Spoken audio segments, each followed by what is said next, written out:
Bom dia, turma aí do primeiro ano. Pessoal, a gente vai continuar a nossa aula, beleza?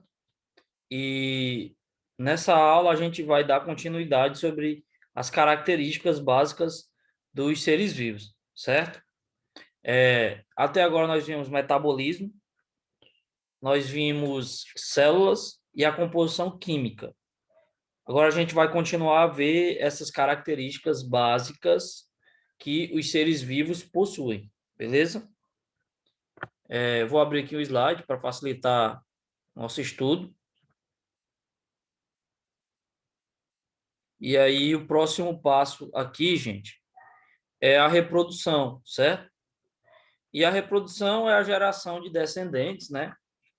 E nessa geração de descendentes é transmitido características genéticas dos pais, né? De uma geração anterior para a geração mais à frente, né?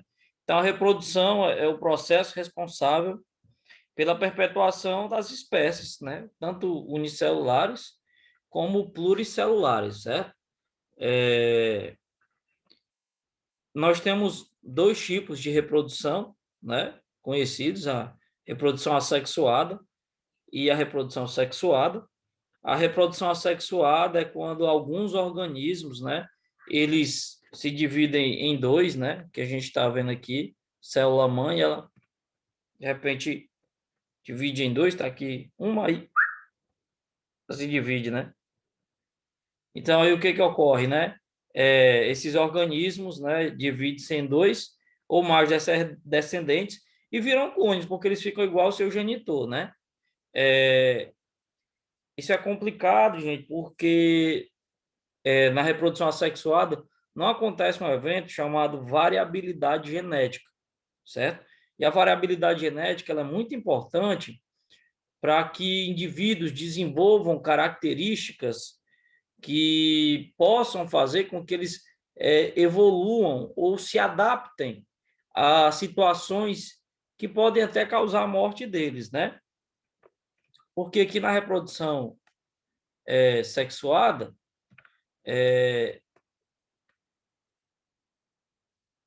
vou passar aqui. Na reprodução sexuada, não vai ter essa dificuldade, né? Na reprodução sexuada, há essa troca de materiais genéticos, né?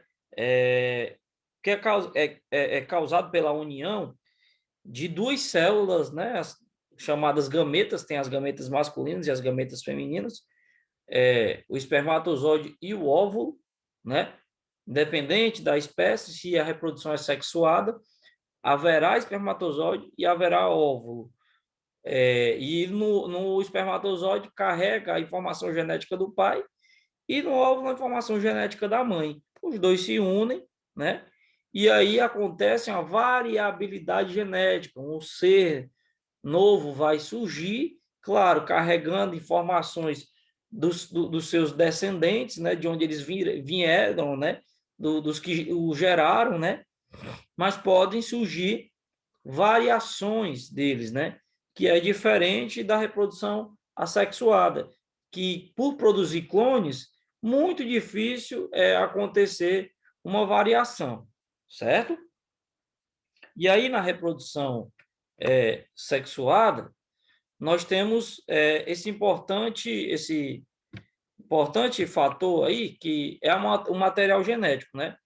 Que o material genético é composto dos genes, que é a unidade da hereditariedade, né? O que é hereditariedade?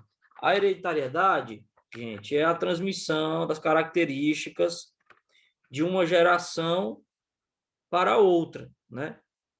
Quando pai e filho transferem para outra geração suas informações genéticas, cor do cabelo, cor da pele, resistência a doenças ou propensos a doenças, isso é hereditariedade, né? Que é a transmissão de uma geração para outra de informações genéticas, né?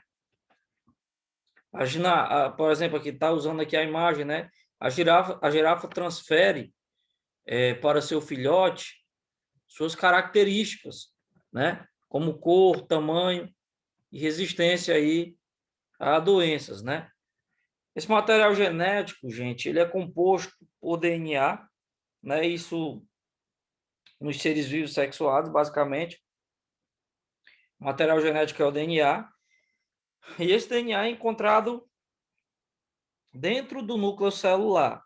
Se tem núcleo celular, são células eucarióticas, né? E estão localizados esse DNA dentro dos cromossomos, certo? Só um breve comentário sobre genética para vocês darem uma situada, certo? Então, nós vimos ali aquela parte de reprodução, né? Vimos que acontece reprodução sexuada e assexuada. Reprodução sexuada envolve a união das gametas masculinas e femininas, que são células reprodutivas, e é onde acontece maior variabilidade genética. E nessa variabilidade genética, nós vimos aí que é possível acontecer evolução, né?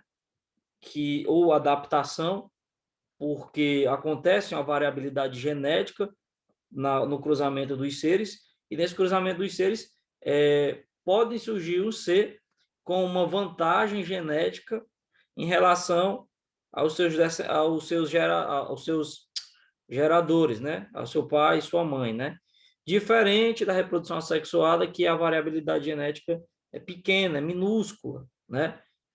Então, a reprodução sexuada é a grande fonte de variabilidade genética aí na natureza, ok? Continuando, né? Nós temos o desenvolvimento dos seres vivos, né?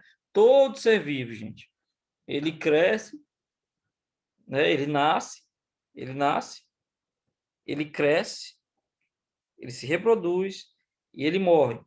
Então, todo ser vivo, ele vai crescer, certo? Esse crescimento pode ser de duas maneiras. Ou o crescimento vai se dar pela multiplicação celular, ou pela expansão do crescimento das células, certo? Que a gente está vendo o crescimento do sapo, né? Ele vai se transformando, vai se transformando, vai se transformando, né? Vai aí se transformando, até se transformar num ser adulto. E essa maneira aqui, esse desenvolvimento é do tipo que aconteceu pela grande quantidade de células. Aqui não foi porque uma célula foi e cresceu, inchou, né? Como é o caso de alguns seres microcelulares. Vamos seguir adiante, né? A gente já falou sobre a questão da adaptação e da evolução, né? Que está envolvido lá com a reprodução, que esses seres que portam novas características se adaptam melhor ao ambiente, né? E assim terão maior chance de sobrevivência e reprodução. E quem permite maior chance de adaptação à evolução é a reprodução sexuada, certo? Adaptação à evolução geralmente só acontece na reprodução sexuada.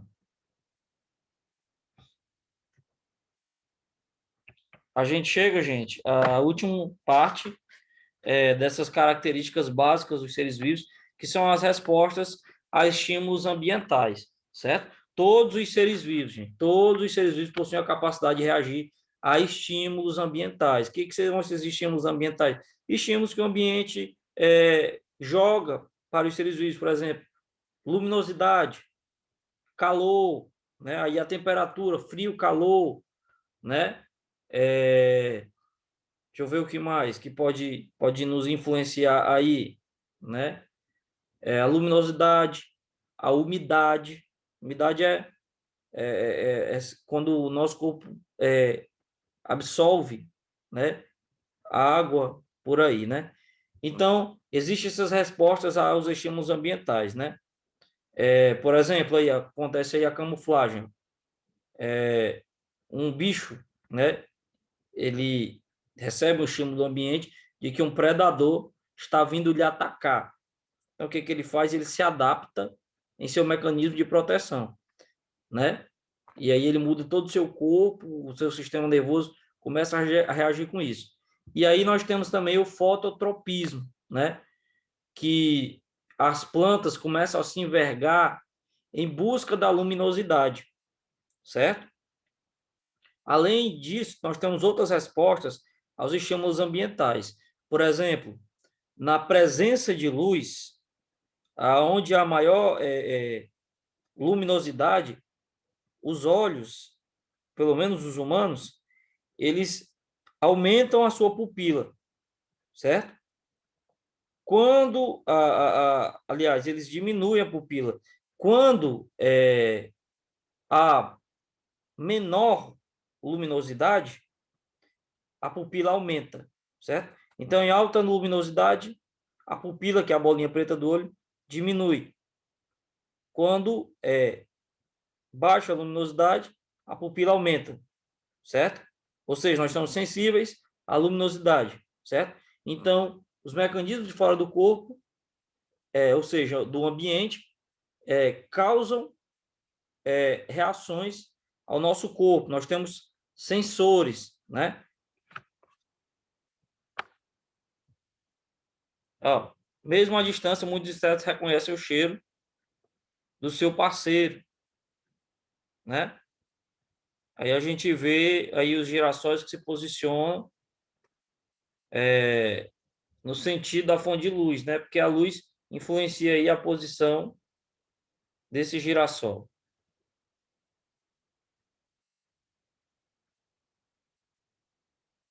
Bom, gente, aqui a gente vai encerrar a nossa aula, certo? Qualquer dúvida, vocês devem perguntar.